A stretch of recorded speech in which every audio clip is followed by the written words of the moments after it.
Haina matam amada yamna ina kaira khunba sada landa noptaba khukan panganba leibak ama leirami leibak asida ningthau ama palami ningthau asigi maming paikhomba kaurami ningthau paikhomba gi machin manaw anini mahaki makhada manaw nupa ama lei ningthau paikhomba na ningthau oiraga magi manaw nupa asina Jubraj oibani ningthau paikhomba gi manaw nupa gi maming jingkhomba kawi ningthau paikhomba amadi Jubraj singkhomba yamna nungsinaba machin manawni ningthau gi mingda paikhomba na leirasu leibaki thabak ama lakpa matamda manaw nupa Jubraj asiga hana tani Jubraj singkhomba su magi yambung asibu yamna luna khansai atai gumna nongmata ningthau phamda mitaruba taude yamna nungsinana leiba leibakni ningthau gi leima amadi Jubraj ki taloi anisu adu mangai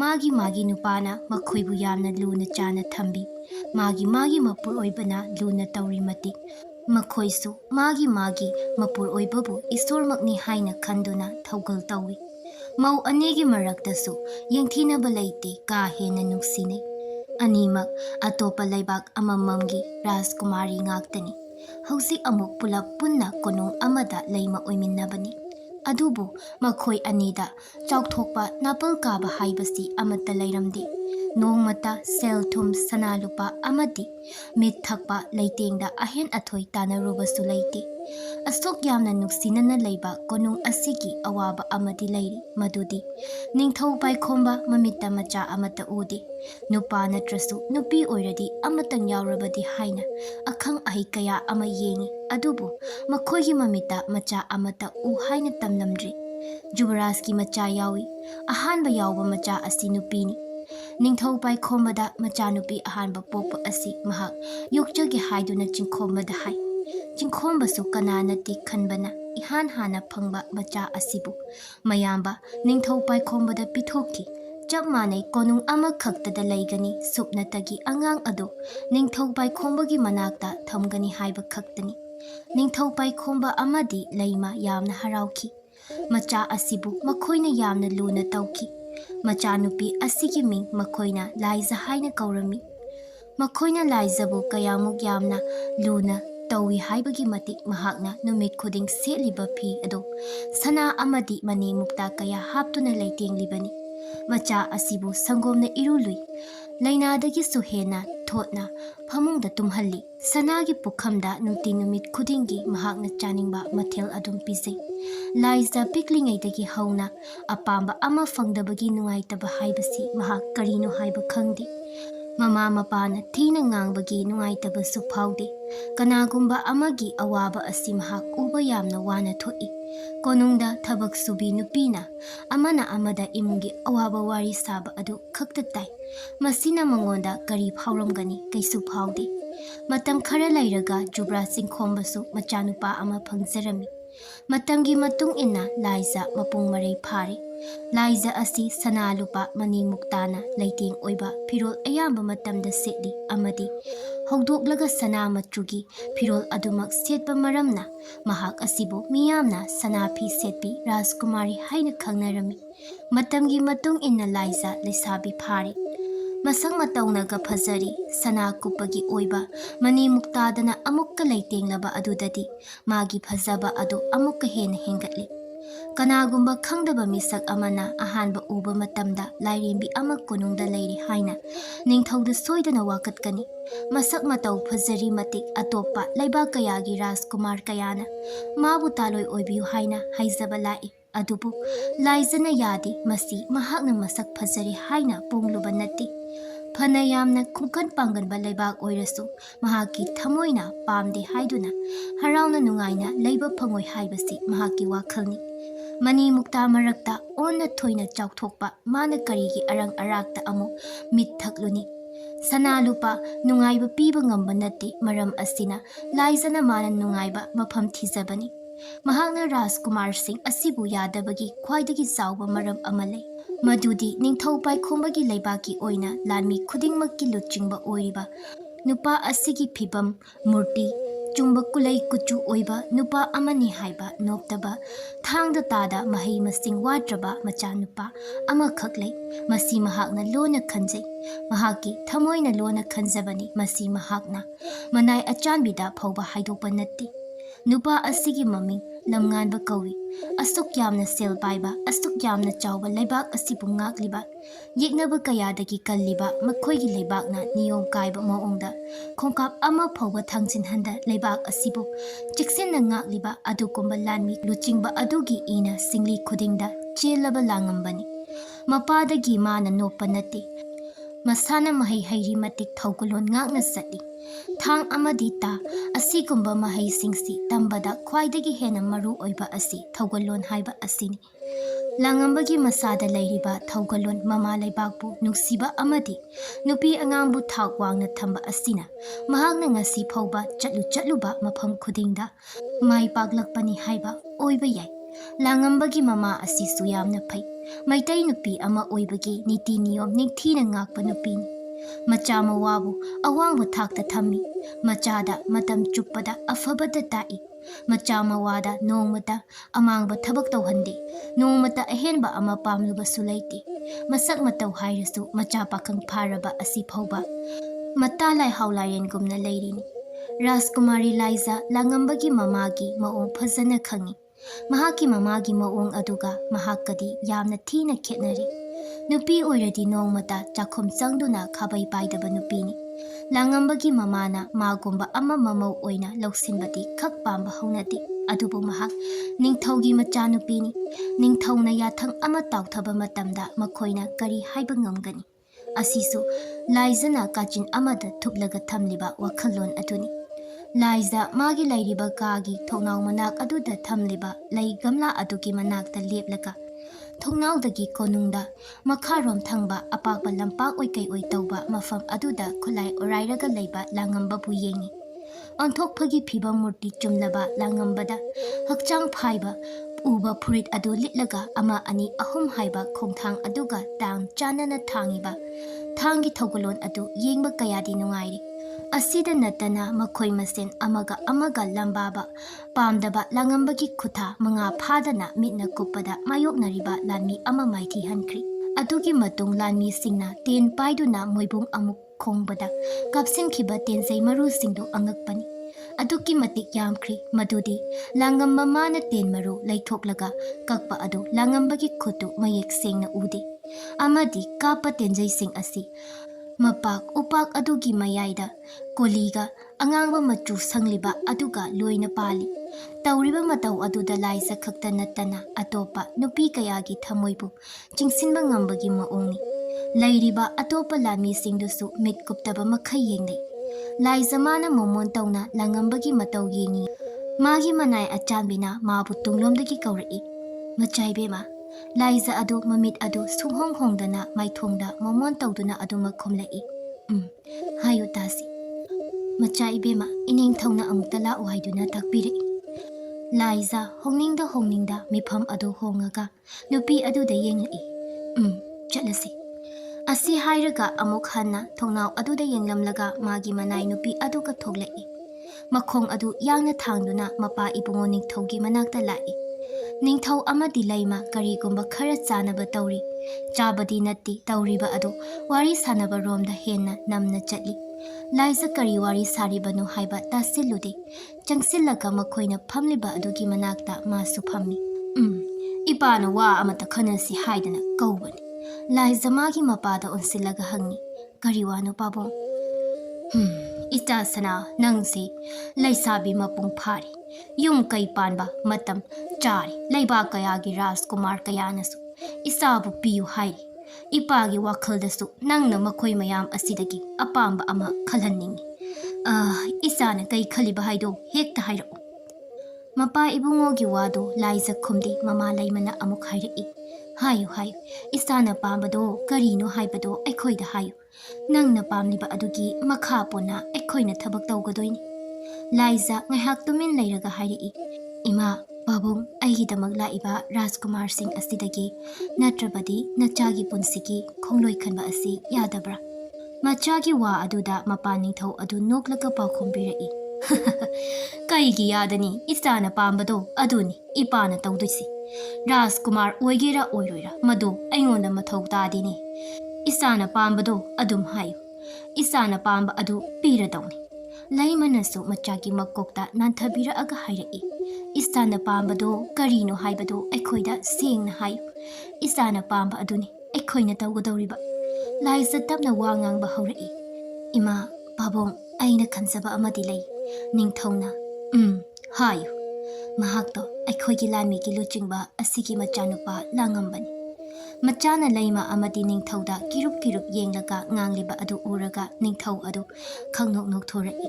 Makhol thokna laima adusu nokphe tawna lei. Laija mapana nogliba minok adugi atra khangningduna mapada yenglaga lei. Ningthausu machanupigi pawkhom pirei. Nang nahan makai mado aikhoida haidriba karigino. Isana bu pamnadi ai hayemak lanmigi luchingba kauduna haige. Isagi kari watkani haige. Mapagi wa aduda Laija harauna hairei. Babong asengbagiro. Asi hairaka noktuna mamada konsili aduga mapanda thokri. Ningthau amadi laimasu machanupina harauna thokiba asi uba matamda. Thamoi peladuna nokjarami aduga makhoisu makhoina tawge tawramliba thabak adu makha chathaduna laikri. Somdana kamdauri langamba mapana takpi tambiba lan orairamba mayam adu loiraga yumda halae. Mama khakthamba nungaitabana mahag yumda lei. Yum hanbagi lambi aduda yumdi yauda. Lambi ki tangkak amada palaga lei. Langamba ukhong amagi makhada phamduna lei. Matau adu kanagumba ama ngaibagi maongi. Ngehak lairaga samna ningdu yaibi bisum mapada lumangi samkak labi. Chang manana thadabi mamai piktak tawna koidanabi nupi ama. Matam aduda makhutta karigumba ama pairaga lai. Nupi adu misu kharapi. Mayangsu khara kangi. Siliba mafi adu su chondi kumit kitang kangkatlaga kaurap sili. Nupi adu langamba tamna changsilai. Nupi adu na nokfe tawraga mana pairi iba pochay singdu langamba da pirai. Langamba potu lauraga yengi machindana wahang ama thoi. Kay nusibo. Nupi adu na nokfe tawna adum kumlai. Lapoyne, laputharone, tharoine aduga jahaw angangbaga yawbane horen imaga chanaba. Aigidi yawdro haise. Khangdeda chaningladi adum chaw. Pakhum aduda langamba haifet noi nupi macha adu machin adu iyang yangna amuka hanglai. Adu yamna koina khulai pairida wadro.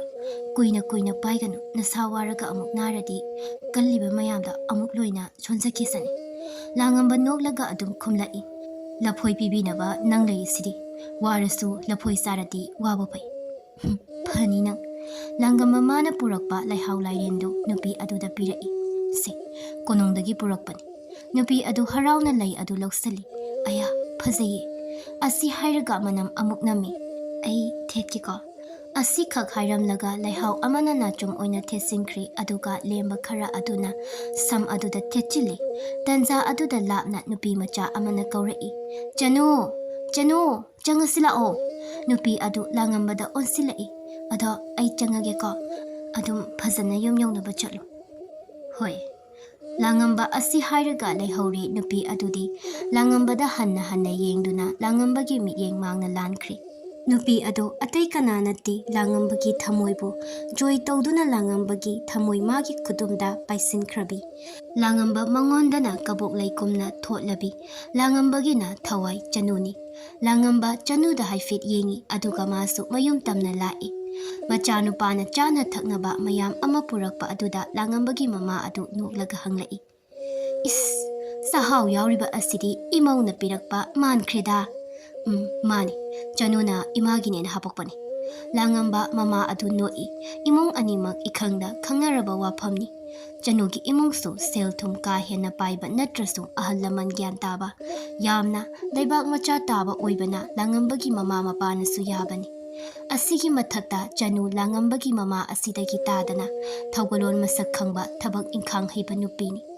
Magi haibabu thamoi khara songali aduka laitingi oiba polam asidi mahak kaya pamdi nongmata mamai mamita khusemgi laiteng amata yawba udi mahaki haibabu na chomchinba asidi mahak na yamna pamsi mathangi numit aduni ngasidi lanmi amatala andi hapta amagi manungda amukti pothaba oina matam pibani Konungdani ningthꯧna lanmigi luchingba langpok nganba kaura'ami.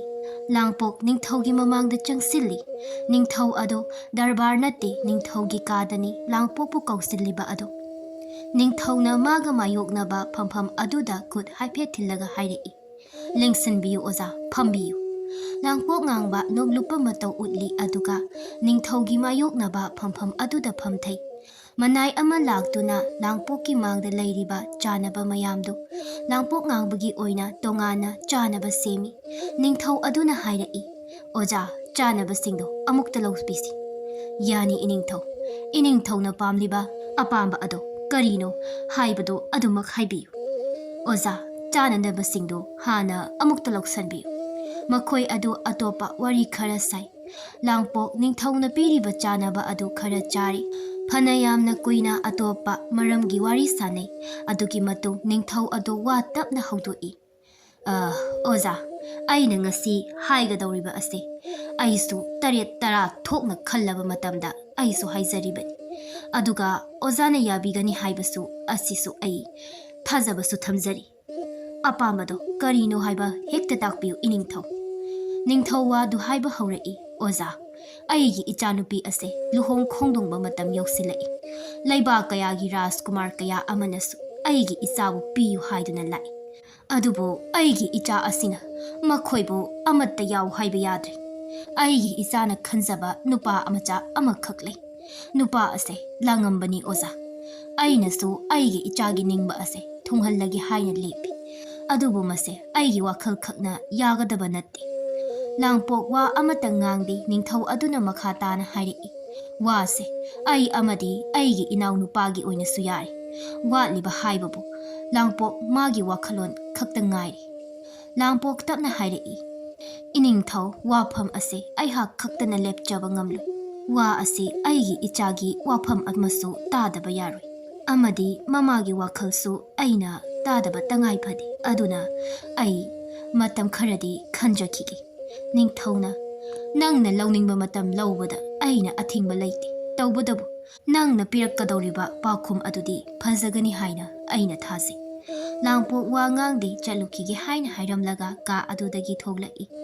Langpok magi ka laifam aduda lai. Ningthौna haiba wasi mahak karamna yadaba ngamgani. Adugisu mathakta ningthौna yaw haina yathang loinaba wangang ama mangonda nganglakpa adu mahak khangdaba natti. Masigi matung mahak yumda ahing ama lairuge haina lai. Mahakna lakpa matamda machanupadi chanugi hinsang thinba chatki haiduna lairamdi. Mapuroiba konungdagi isuk chukthana lakpa ubada magi nupina hanglai. Moi baba kari lairage karigino isuk supiriba adubo. Langpok ngamba sor asangba ama hondoaga hairei. Mama nachanupa laaga warido khanarasi. Anirak hanna pau tambadu langpok nganba tamningdraba male. Ngaihak lairaga machanupa lae. Makhoi imungdu pulap pullaga phammi. Asigi matung langpok pau pumba tamlami. Phanayamna awong angun tamsanu Laija yum asigi mau oibadi kana amatana pamde. Langamba wa amata ngangdi mahaki apambadi mamana hena khanglabani. Langambagi mama adu tapna wa hairei. Moi baba iningthौna adumna hairadi aikhoi chenpham leiroi. Adubu maduda yai amadi yade haiba paukhum amata bibirunu. Macha ibema Laija aigi ichanupa asiga bukchel tenana.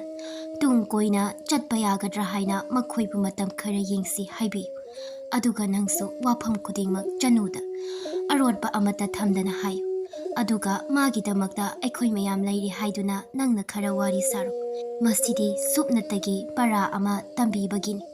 Makhoidu adumna wafam adu khanari.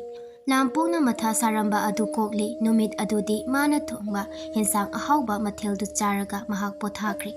Mathangi numit adugi ayukta lampok ma nganta konung maikai panglei mahak lagai tabada ningthौnasu langpokpu kausiladuna karam tawri haina hanglami.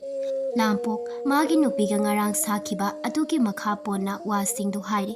Karisu ahenba wa yaudabana ningthौ aduna hairei. Chumi nangna hariba adu matam khara yenghalaga aigi ichanasu tung koina leiba yagadra yaroidra haina adu yenglasi. Asumna ningthौna Laijada pau adu tamba matamdadi Laijana hena harauri. Nupi makhoigidi makhoina yum pandawriba nupa asigi magun hana khangdokpa karamba miyoino hana khangba asi khwaidagi maru oibani. Langambasu pau pumba chanu da loina tami. Chanu ahanbadadi kitang nungaitaba phawi. Aduki matung langambana mabu puraktuna wari pumba gyantana bahairabada. Tungdadi mahaksu kaisu khandri. Adubu kabuk lay athonbigi laina gumna thotpa chanugi thamoi adu. Pakhat kanu haibadi yagadaba laytri. Noma nini haukri haina kibagi matung inna. Langamba amadi Laija noma konungi kaithel layriba adomda asum chatli. Langamba wa kaya ngangdi Laija na hairi. Ipaning thawna nakhoina haiba wa khuding loina tami. Aisu nakhoina hairiba wa aduna hena pami. Langamba tapna hairi. Aya asidi phajai lao asi yengusi lao. Laija na khusi yonba dukan amada changsi haina hairakpani. Langamba changningba phawdraduna hairi. Kona yengasi. As yadi kona yengba yadi lao. Pamdaba ama fangdaba awaba khangdriba Laijani. Mitmangda layriba pot adubu langamba na haiduna kanthoklaga chatkadaba natti. Langamba makhut paiduna dukan aduda chingsilli. Langamba kari hairuni khut ado thado u haina kanthatpasu phajade asumna makhoi dukan manakta yauri. Ngasaidagi tawriba adu chanu laptakna yengi. Ipong phongna laibani kaithel asum lakpada makhoi anigi mawong adu ubadagi khongthang leptuna yengkiba mi yengni. Laija mana pamba khuzi khali. Langambasu hainingdraduna nak yeta yenglakpa matamda chanuna mangonda yenglambado uri. Chanu pisu tari. Langambada marau laina nokfit inglamlaga tung onduna chatkri. Langamba ipa pakhatli makhong adu launa thanglaga chanugi manak tamna lai. Aduga chanugi khudang adu pairaga mamai mangonda laisalhali. Chanu makhut adu phat kanthoi. Adubu mamai adudi adumak laisalli. Mituna nakande yengduna kaplubagi ichochot papidu losinna bahotnai. Kaigino nangna ai uraga chelido. Langambana hangakpani chanuwa amata khumde. Somdana Laija langamba yenglakpa matamdadi mahaki manakta layramdre. Adum yenglakpa matamda chanuka punna lepliba adu uri.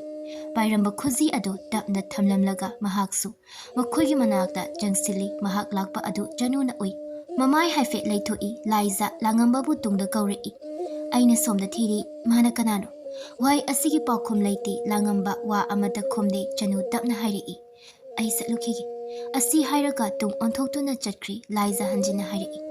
Lao, chasi lao. Asi hairaga makhut ado hairap thangalakpa matamda langamba. Makhut ado tapna chingsillaga mana hana mang tharaga chatkri. Matang asida Laija thamoida kaigumba yamna nungaitaba chaina ama phawri. Makhoi ani su konungda amuk laktuna langamba ado mayumda chatkri. Laija ngasagi thawdok aduna wakhal yamna nungaitri. Chanugi masak adusu mahak kaudri. Magi wakhal nungaitaba asi mama mapadadi hairudri. Mabu ngasai lapna senaba nupi aduda mana ukiba nupi adubu thidoknaba haiki. Somdasu thokiba thawdok pumba langamba wakhal yamna nungaitana mamada tamlami. Mama su nungaitana hayeng chatlaga chanubu themlurasi haiduna khanari adubu. Langamba ahing adudi tumthau haiba yadri. Sanusu ukiba sing adu ningsingduna ahing aduma adum kapki. Laija ahing chupa ama nungaitaba wakhalda phumbangnaraga laiki. Mathangi numit aduda manai nupi amana Laijagi manakta changsinduna chanugi maramda loina hairari. Pumnamak khanglabada Laija tapna hairei. Ngasi aikhoi nupi macha adugi mayumda chatlusi. Nakhoi khara chatnaba semsaw. Phagani macha ibema. Nupi adu thokri asumna makhoi khara tawraga chanugi mayum tamna lai. Somdana haikibagi matung inna mama machadu chanugi yumda laktuna wari sarami. Langambadi wa amata ngangdi. Mahaki mamana chanubu nakanda lepliba adu tanaba hairei. Isa thoibi ima wa haigi. Ima gidi phana yamna ningthau macha oisanu. Phana yamna sel paisanu. Masak matawna lam yaukhai phajarabasu. Lam chat sajat phajadabadi ima pamdi. Sel thum ima kaisu kalakti. Aigi haibabu aigi isana pamzaba amadi. Isa chanuna imau oiba ado pami. Aina ngasi hairiba asin pumnamak ase oiroi. Ningthaugi wada yadi haina paukhum piba. Yadabagi aikhoina wa thaidoktuna laibani. Aigi ichanupana mahakpu machal amagumna khali. Aduga amana aigi imau chanu layingaida kana amatana aigi imungda mau oina changbasu ngamloi. Chanu wa ngangdi mahakna ngasai makhai ngangliba adu chanubu unagi haina lakpa Laija suloina tari.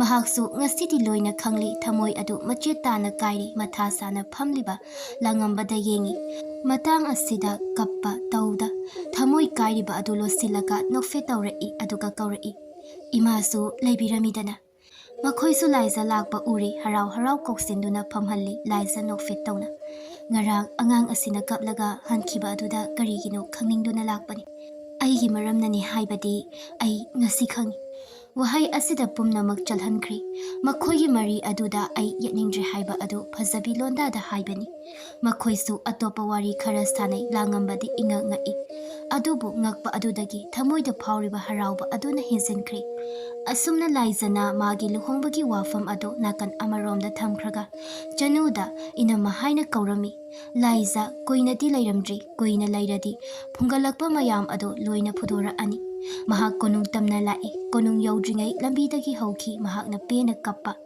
ꯑꯅꯤꯡꯕ ꯈꯨꯗꯤꯡ ꯊꯨꯡꯂꯛꯄ ꯃꯥꯅ ꯃꯥꯒꯤ ꯈ꯭ꯋꯥꯏꯗꯒꯤ ꯃꯔꯨ ꯑꯣꯏꯕ ꯄꯣꯠꯁꯛ ꯑꯃ ꯀꯟꯊꯣꯛꯂꯝꯃꯤ ꯃꯍꯥꯛꯀꯤ ꯅꯨꯡꯁꯤꯕ ꯑꯗꯨ ꯑꯁꯦꯡꯕ ꯅꯨꯡꯁꯤꯕꯅꯤ ꯍꯥꯏꯕꯗꯨ ꯃꯌꯦꯛ ꯁꯦꯡꯅ ꯎꯠꯂꯤ ꯃꯍꯥꯛꯅ ꯀꯞꯄ ꯑꯗꯨꯗ ꯃꯃꯥ ꯃꯄꯥꯅ ꯃꯔꯝ ꯍꯪꯈꯤ ꯂꯥꯏꯖ ꯇꯞꯅ ꯍꯥꯏꯔꯛꯏ ꯄꯥꯕꯨꯡ ꯑꯩ ꯂꯥꯡꯉꯝꯕꯒ ꯂꯨꯍꯣꯡꯕ ꯑꯩ ꯄꯥꯝꯗ꯭ꯔꯤ ꯃꯆꯥꯒꯤ ꯃꯇꯧ ꯑꯗꯨꯗ ꯂꯩꯃꯅ ꯍꯥꯏꯔꯛꯏ ꯍꯩꯃꯥ ꯀꯩꯒꯤꯅꯣ ꯅꯪꯅ ꯀꯞꯄꯤꯕ ꯑꯗꯨꯕꯨ ꯁꯤ ꯏꯆꯥꯅ ꯄꯥꯝꯕ ꯈꯨꯗꯤꯡ ꯊꯨꯡꯍꯟꯒꯗꯣꯏꯅꯤ ꯏꯃꯥ ꯑꯩ ꯂꯨꯍꯣꯡꯕꯤꯔꯅꯨ ꯑꯩ ꯄꯥꯝꯗ꯭ꯔꯤ ꯎꯄꯥꯏ ꯂꯩꯇꯦ ꯃꯈꯣꯏ ꯑꯅꯤꯁꯨ ꯂꯥꯏꯖꯕꯨ ꯊꯦꯝꯖꯤꯜꯂꯤ ꯂꯨꯍꯣꯡꯕꯤꯔꯅꯨ ꯍꯥꯏꯕ ꯑꯗꯨꯗꯤ ꯌꯥꯗꯕ ꯑꯣꯏꯕꯅ ꯂꯩꯕꯥꯛ ꯃꯌꯥꯝꯒꯤ ꯔꯥꯖꯀꯨꯃꯥꯔ ꯃꯌꯥꯝ ꯃꯔꯛ ꯑꯗꯨꯗꯒꯤ ꯌꯥꯝꯅ ꯃꯇꯤꯛ ꯆꯥꯕ ꯔꯥꯖꯀꯨꯃꯥꯔ ꯑꯃꯒ ꯂꯥꯏꯖꯕꯨ ꯂꯨꯍꯣꯡꯂꯝꯃꯤ ꯃꯇꯝ ꯈꯔꯒꯤ ꯃꯇꯨꯡ ꯂꯥꯡꯉꯝꯕ ꯑꯃꯗꯤ ꯆꯅꯨꯁꯨ ꯃꯤꯌꯥꯝ ꯃꯥꯡꯗ ꯆꯥꯎꯅ ꯂꯨꯍꯣꯡꯂꯝꯃꯤ ꯂꯥꯡꯉꯝꯕꯒꯤ ꯂꯨꯍꯣꯡꯕꯗ ꯂꯥꯏꯖ ꯌꯥꯎꯈꯤ ꯂꯥꯛꯈꯤ ꯃꯍꯥꯛ ꯑꯍꯦꯟꯕ ꯋꯥꯈꯜ ꯈꯟꯖꯤꯜꯂꯨꯗ꯭ꯔꯤ ꯃꯍꯥꯛꯀꯤ ꯃꯄꯨꯔꯣꯏꯕ ꯑꯃ ꯂꯩꯔꯒ ꯑꯇꯣꯞꯄ ꯑꯃꯒꯤ ꯋꯥꯈꯜ ꯈꯟꯕ ꯃꯁꯥꯅ ꯃꯁꯥꯕꯨ ꯄꯥꯞ ꯑꯃ ꯂꯪꯁꯤꯟꯖꯕꯒꯨꯝꯕꯅꯤ